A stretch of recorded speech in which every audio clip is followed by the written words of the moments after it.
नमस्कार मित्रांनो, एन जे अकॅडमीच्या यूट्यूब चॅनलमध्ये मी नागनाथ गरजे तुम्हा सर्वांचं मनापासून स्वागत करतो।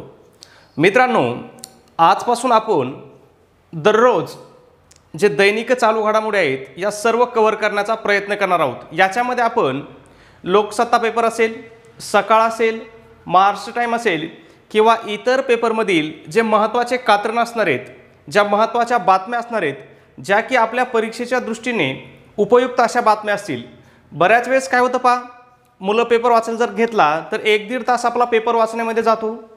मग पेपर वाचता वाचता आपण काय करतो, ज्या महत्त्वाच्या बातम्या आहेत ह्या पण वाचतो, पण त्याच सोबत इतर काही बातम्या असतात की ज्याचा स्पर्धा परीक्षेची तयारी करणाऱ्या मुलांचा त्या बातम्याशी काहीही संबंध नसतो। जसं की खेळाच्या बातम्या असतील, म्हणजे खेळांचे सुद्धा महत्त्वाचे आहेत, परंतु काय बऱ्याचशा बातम्या असतात क्रिकेटच्या, IPLच्या, जसं की समजा रात्री जॉस बटलरने शतक केलं, कोण जिंकलं, कोणी किती बॉल खाल्ले, अशा प्रकारच्या असतील। राजकीय बातम्या असतात, मनोरंजनाच्या बातम्या असतात। या बातम्याचा काय असतो, आपल्या स्पर्धा परीक्षेच्या क्षेत्राशी जास्त संबंध नसतो। त्याच्यामुळे आपण एक काय करतोय, विद्यार्थ्यांचा वेळ वाचावा आणि ज्या भागामध्ये दैनिक वृत्तपत्र उपलब्ध होत नाहीत अशा भागातील विद्यार्थ्यांना सुद्धा याचा फायदा व्हावा याच्यासाठी आजपासून आपण दररोजच्या वृत्तपत्रामधील महत्त्वाच्या बातम्या काय करणार आहोत, कव्हर करणार आहोत, ज्या की आपल्या परीक्षेच्या दृष्टीने काय असतील, महत्त्वाच्या असतील। त्यामुळे मित्रांनो, जर तुम्ही अजून आपल्या चॅनलला सबस्क्राइब केलं नसेल तर लगेच सबस्क्राइब करा। त्याचबरोबर हा व्हिडिओ आपल्या मित्रपरिवारांना काय करा मित्रांनो, शेअर करा, जेणेकरून काय होईल, त्यांना सुद्धा याचा लाभ घेता येईल। ओके, मग आजची आपली पहिली बातमी पहा। आता तुम्ही सर्वांनी पाहिली असेल, हिंदीतील पहिल्या पुस्तकाचा सन्मान। आता हा जो सन्मान आहे हिंदीतील काय आहे, पहिल्याच पुस्तकाला भेटलेला सन्मान आहे। म्हणजे याच्या अगोदर हिंदीमधील कुठल्याही पुस्तकाला हा पुरस्कार भेटलेला नाही। मग या पुस्तकाचं नाव काय आहे, तर आंतरराष्ट्रीय बुकर पुरस्कार आहे। कोणता पुरस्कार आहे, आंतरराष्ट्रीय बुकर पुरस्कार। खूप महत्त्वाचा पुरस्कार आहे, याच्यावरती नेहमी प्रश्न विचारला जातो। आंतरराष्ट्रीय बुकर पुरस्काराची सुरुवात कधी झाली मित्रांनो, तर ती 2005 पासून झालेली आहे। कधीपासून सुरुवात झालेली आहे, 2005 पासून। मग हा पुरस्कार कुणाला भेटला, तर ज्या हिंदी लेखिका आहेत गीतांजली श्री। कोणत्या, गीतांजली श्री। या तुम्ही पाहू शकता, हा त्यांचा फोटो आहे। गीतांजली श्री यांच्या पुस्तकाला काय झालंय, आंतरराष्ट्रीय बुकर पुरस्कार मिळालाय। परंतु आंतरराष्ट्रीय बुकर पुरस्कार हा काय होतो पहा, जी अनुवादित झालेली कादंबरी आहे, म्हणजे जी कादंबरी किंवा जे पुस्तक इंग्रजीमध्ये अनुवादित झालेलं आहे त्याला हा पुरस्कार दिला जातो। मग या पुस्तकाचा अनुवादक कुणी केलेलं आहे, तर ह्या ज्या दिसतात आपल्याला यांनी केलेलं आहे, त्यांचं नाव काय आहे, डेझी रॉकवेल। काय नाव आहे, डेझी रॉकवेल। मग या दोघांना हा पुरस्कार काय विभागून दिलेला आहे। कोणता पुरस्कार आहे, आंतरराष्ट्रीय बुकर पुरस्कार। आता या पुरस्काराची रक्कम किती आहे, हाही प्रश्न परीक्षेमध्ये याच्या अगोदर आलेला आहे।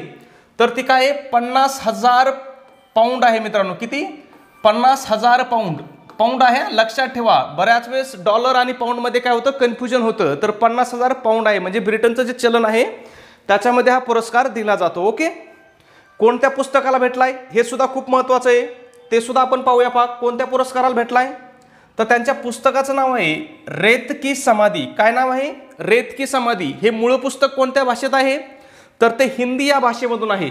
कुणाचं पुस्तक आहे, तर गीतांजली श्री यांचं पुस्तक आहे आणि त्याचा अनुवाद कुणी केलाय, डेझी रॉकवेल यांनी केलाय। कोणत्या भाषेत, इंग्रजी भाषेमध्ये। आणि इंग्रजी भाषेमध्ये त्या पुस्तकाला नाव काय दिलेलं आहे, टूम ऑफ सँड। तुम्ही पाहू शकता काय आहे, टूम ऑफ सँड। त्याच्यामुळे तुम्हाला हे दोन्ही नावं लक्षात ठेवायची आहेत। इंग्रजीमध्ये नाव काय आहे, टूम ऑफ सँड आहे। अनुवाद कुणी केलेला आहे, डेझी रॉकवेल यांनी केलेला आहे। त्याचबरोबर हिंदीमधून त्या पुस्तकाचं नाव काय आहे, रेत की समाधी। कुणाचं पुस्तक आहे, गीतांजली श्री यांचं पुस्तक आहे। कुठला पुरस्कार मिळालाय, तर आंतरराष्ट्रीय बुकर पुरस्कार मिळालाय। पुरस्काराची सुरुवात कधीपासून झाली, 2005 पासून झाली। पुरस्काराचं स्वरूप काय आहे, तर 50,000 पाऊंड ही रक्कम जी आहे या दोन्हीमध्ये काय केली जाते, विभागून दिली जाते। म्हणजे अर्धी अर्धी रक्कम दोन्हींना दिली जाते। म्हणजे पुस्तकाचा मूळ लेखक आणि त्याचा अनुवादन करणारा दोघांनाही सुद्धा काय केलं जातं, अर्धी अर्धी रक्कम विभागून दिली जाते। ओके, पुढच्या बातमीकडे जाऊया आपण। पुढची बातमी पहा महत्त्वाची, भारत 2030 पर्यंत ड्रोन हब बनेल। काय, भारत 2030 पर्यंत ड्रोन हब बनेल असं कोण म्हटलंय, तर पंतप्रधान नरेंद्र मोदी म्हटलेत. कुठं म्हटलेत?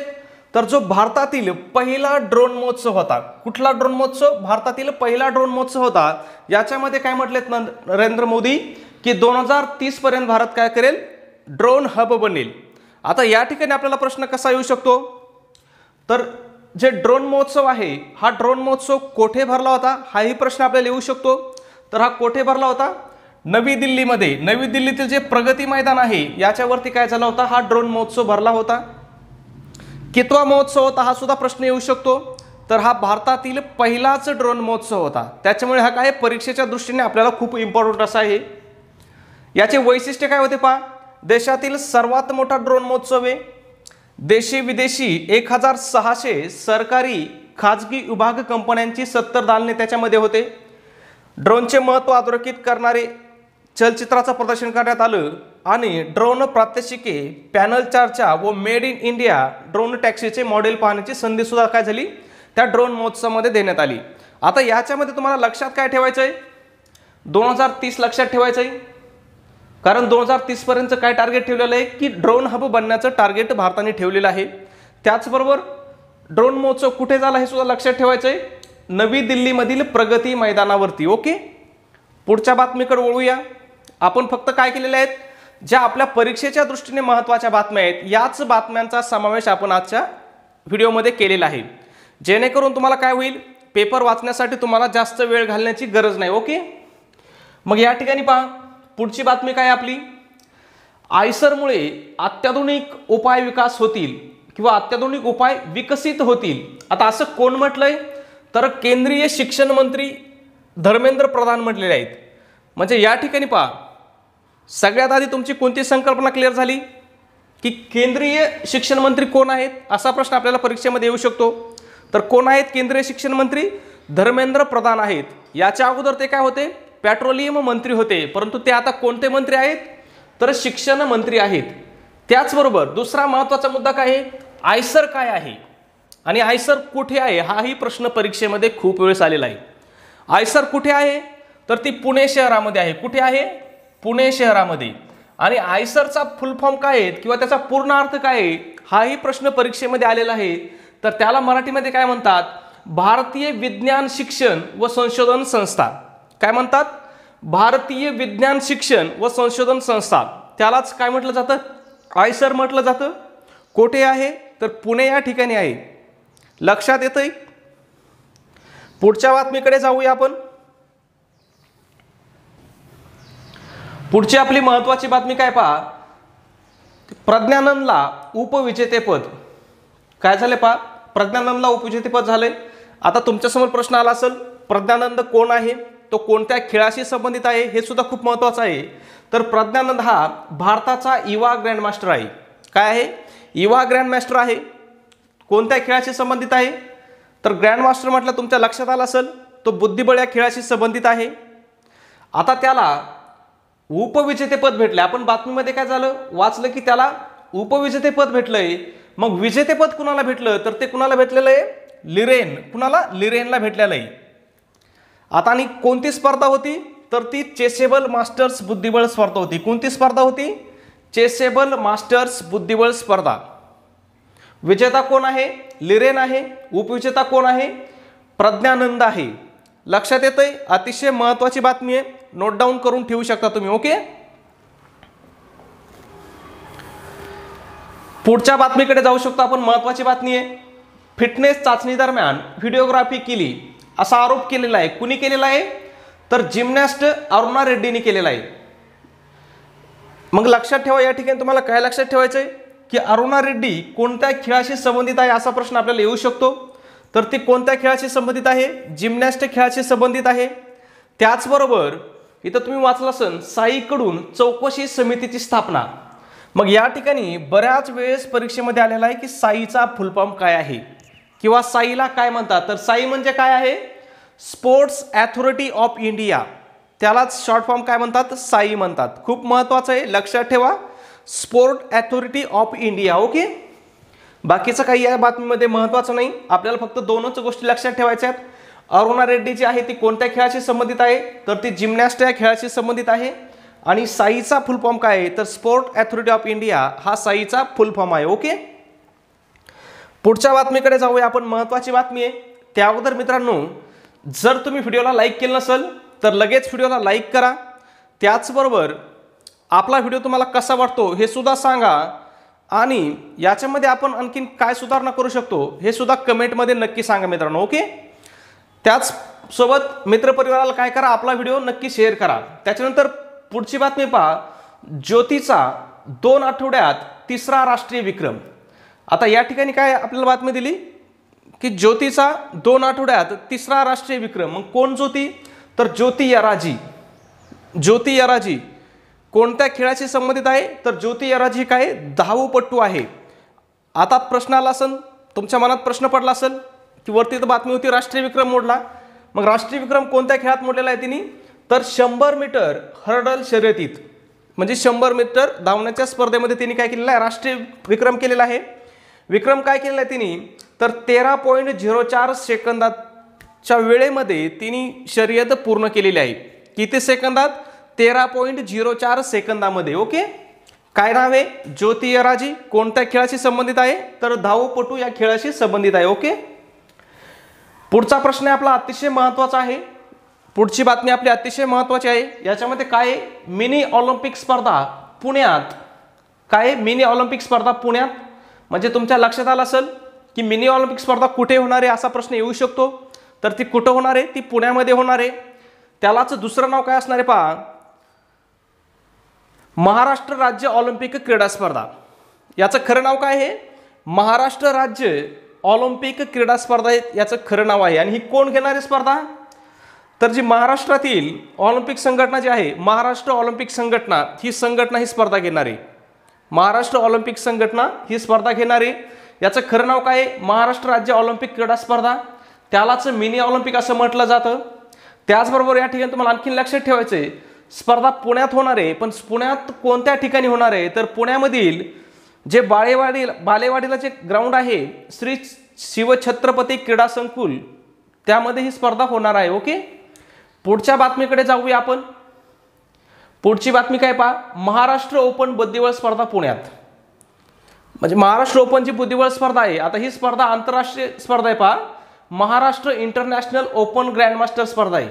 इथं जरी शॉर्ट फॉर्म मध्ये महाराष्ट्र ओपन असं नाव असलं तरी या स्पर्धेचं खरं नाव काय आहे तर महाराष्ट्र इंटरनॅशनल ओपन ग्रँडमास्टर स्पर्धा असं याचं पूर्ण नाव आहे. ओके, आणि ही कोणत्या खेळाची स्पर्धा आहे तर ती बुद्धिबळाची स्पर्धा आहे. याच्यामध्ये काय होणार आहे 13 देशातील आणि 20 राज्यातील खेळाडूंचा सहभाग असणार आहे. ही स्पर्धा सुद्धा कुठे होणार आहे तर श्री शिवछत्रपती क्रीडा संकुल बालेवाडी या ठिकाणी ही स्पर्धा होणार आहे. ओके, पुढची बातमी आपली कोविनचा वापर वाढविणार. आता कोविन काय आहे हे तुम्हाला समजणं अति सगळ्यात महत्त्वाचं आहे. कारण या कोविनवरती याच्या अगोदरही प्रश्न आलेला आहे आणि भविष्यातही प्रश्न येऊ शकतो. तर कोविनमध्ये काय होतं जे कोरोना काळात आपलं लसीकरण चालू होतं त्याच्यासाठी हे विकसित केलेलं ॲप आहे. कोविन हे काय आहे कोरोना काळात विकसित केलेलं ॲप आहे. त्याच्यानुसार काय करण्यात आलं होतं कोरोनाची लसीकरणासाठी नोंदणी आणि प्रमाणपत्राच्या वाटपासाठी या ॲप्लिकेशनचा उपयोग केला होता आणि त्याचा आता वापर इतर क्षेत्रात म्हणजे वैद्यकीय क्षेत्रामध्ये करण्याचा केंद्र सरकारचा विचार आहे. ओके, पुढची महत्त्वाची बातमी काय मुख्य सचिवांची चौकशी होणार. आता याच्यात आपल्याला चौकशी कशाची होणार आहे चौकशी कोण करणार आहे हे आपल्यासाठी महत्त्वाचं नाही. आपल्यासाठी महत्त्वाचं कोण आहे की महाराष्ट्राचे मुख्य सचिव कोण आहेत हे आपल्यासाठी महत्त्वाचं आहे. तर ते कोण आहेत मनुकुमार श्रीवास्तव. लक्षात असू द्या मनुकुमार श्रीवास्तव हे कोण आहेत महाराष्ट्र राज्याचे मुख्य सचिव आहेत. आता यांची चौकशी कोणत्या प्रकरणात होणार आहे की ज्या मागं खासदार नवनीत राणा यांना अटकेची कारवाई झाली होती आणि त्याच्यानंतर त्यांना खार पोलीस स्टेशनमध्ये जी वागणूक मिळाली किंवा गैरवागणूक मिळाली असा त्यांचा जो आरोप आहे त्या आरोपाची त्यांनी जो संसदेकडे म्हणजे लोकसभेकडे जी तक्रार केली होती त्या तक्रारीवरून त्यांची काय होणार आहे चौकशी होणार आहे. पण आपल्याला सगळ्यात महत्त्वाचं काय मुख्य सचिव कोण आहेत हे लक्षात ठेवायचं आहे. कोण आहेत मनुकुमार श्रीवास्तव आहेत. ओके, पुढची बातमी काय महत्त्वाची आजच्या पेपरमधील आंतरराष्ट्रीय महिला परिषदेच्या उपाध्यक्षपदी पुष्पा हेगडे यांची निवड.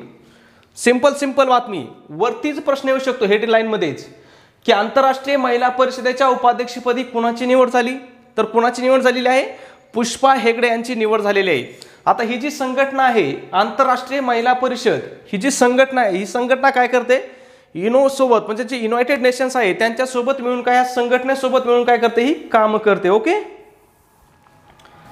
पुढची महत्वाची बातमी आहे, अशी बातमी शक्यतो परीक्षेत येत नाही परंतु कदाचित येऊ सुद्धा शकते। यूपी विधानसभेत सेल्फीस मनाई, म्हणजे जी उत्तर प्रदेशची जी विधानसभा आहे त्याच्यामध्ये आमदारांना सेल्फी घेण्यास मनाई करण्यात आलेली आहे। आणि मला वाटतंय अशी सेल्फी घेण्यास मनाई करणारी पहिली विधानसभा कोणती असेल तर ती उत्तर प्रदेशची विधानसभा असेल। त्याच्यामुळे चालू लक्षात ठेवा, अशा वेळेच्यावरती सुद्धा बऱ्याच वेळेस प्रश्न येऊन गेलेले आहेत। त्याच्यानंतर पुढची महत्त्वाची बातमी काय आहे, 20हून अधिक देशात मंकी पॉक्स। आता तुम्ही दररोज बातम्या पाहत असताना मंकी पॉक्स एवढे रुग्ण आढळले, ह्या देशात आढळले, अमेरिकेत आढळला, आफ्रिकेत आढळला, परंतु आपल्याला याच्यात लक्षात काय ठेवायचं आहे की मंकी पॉक्स हा काय, एकच संसर्गजन्य रोग आहे।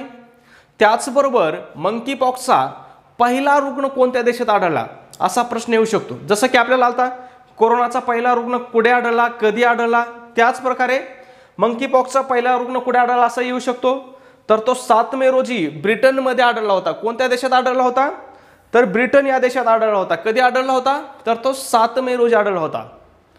मित्रांनो, आजच्या पेपरमधील आपण महत्त्वाच्या बातम्या काय पूर्णपणे कव्हर केलेल्या आहेत, ज्या की आपल्यासाठी परीक्षेच्या दृष्टीने काय असतील, अतिशय महत्त्वाच्या असतील।